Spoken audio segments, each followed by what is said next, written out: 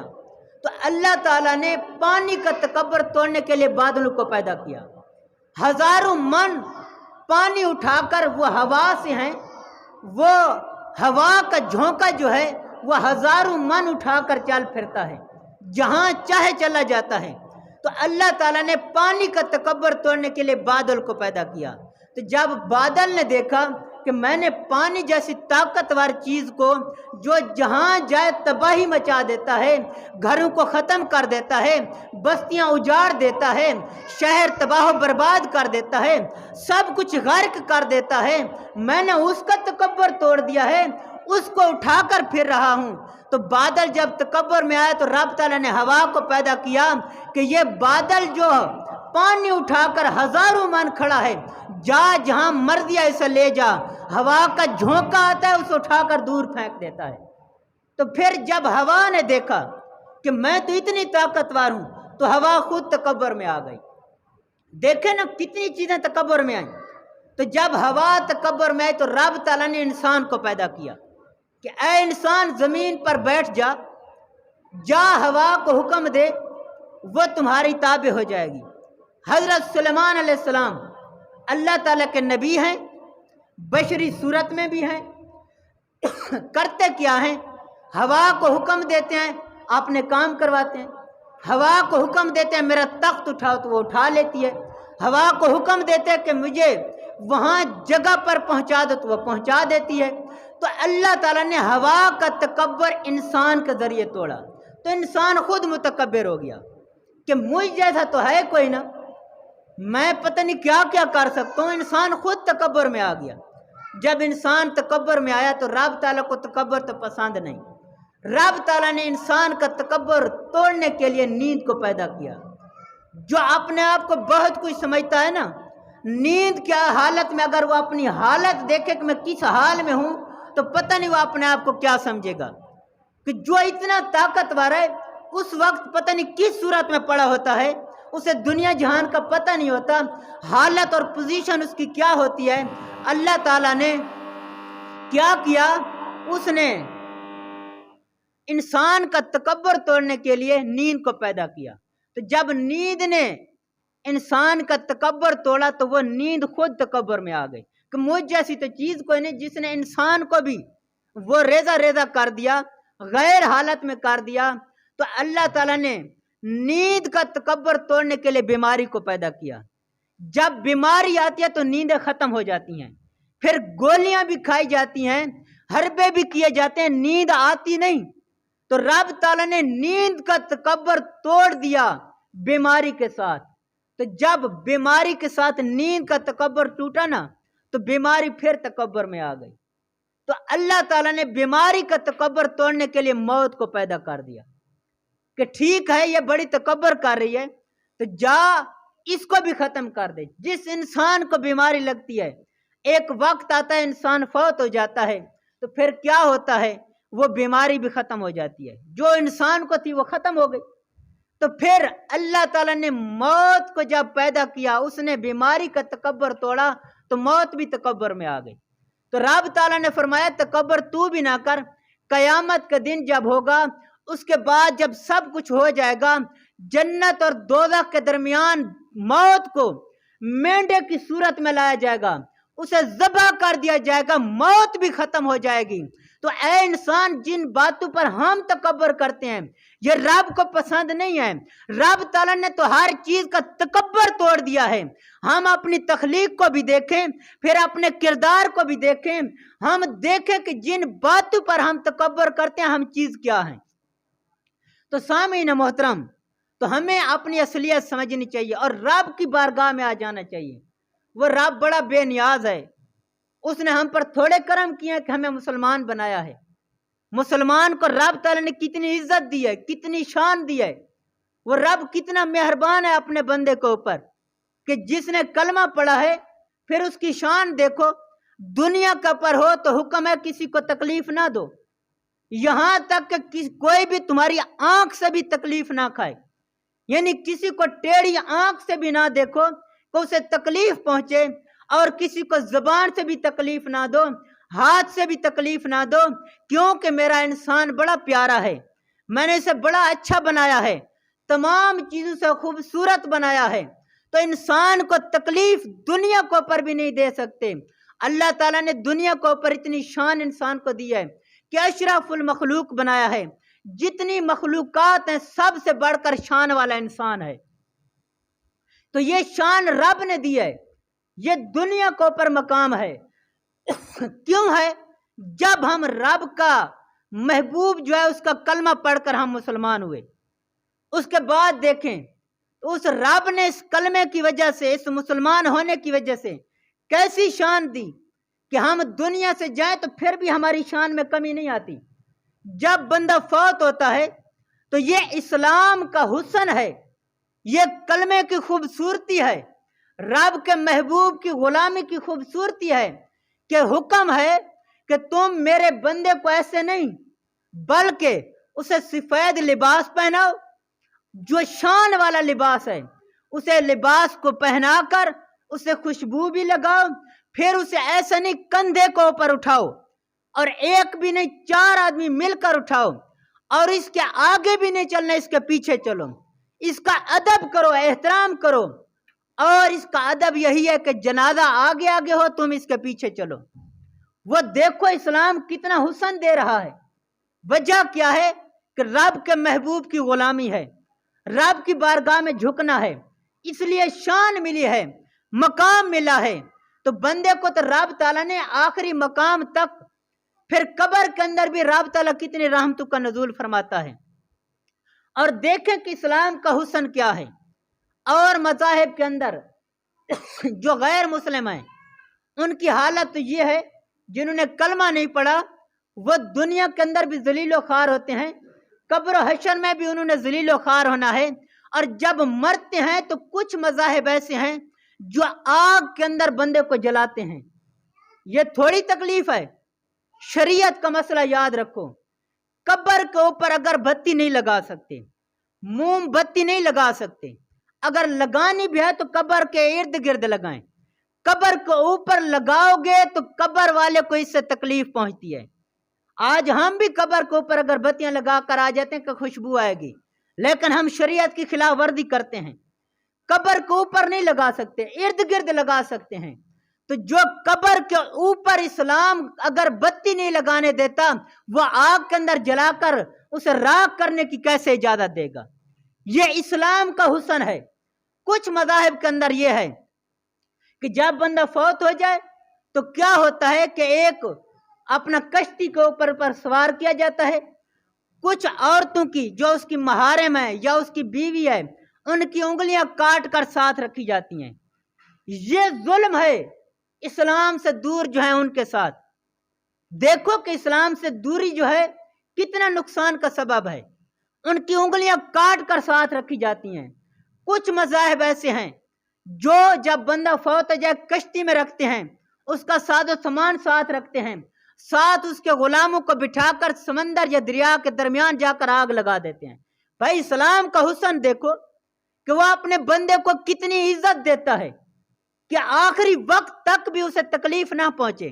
غسل دو تو محبت کے ساتھ ہاتھ لگاؤ کہ کہیں اسے تکلیف نہ پہنچے. تو یہ اسلام کا حسن ہے, یہ حضور علیہ السلام کی غلامی کا اپنا صلہ ہے. تو جو بندہ رب کی بارگاہ میں آ جائے, رب کا محبوب کا غلام بن جائے, تو پھر اللہ تعالیٰ اسے دنیا میں بھی شان عطا فرماتا ہے, آخرت میں بھی شان عطا فرماتا ہے. تو مالک کریم ہم سب کو قبر و آخرت کی تیاری کرنے کی توفیق عطا فرمائے. مالک و مولا ہمیں اپنا اور اپنے محبوب کا تابعدار بنائے اور شریعت پر چلنے والا بنائے. مالک و مولا جو کچھ سنا اس پر عمل کرنے کی توفیق عطا فرمائے. وما علینا الا البلاغ.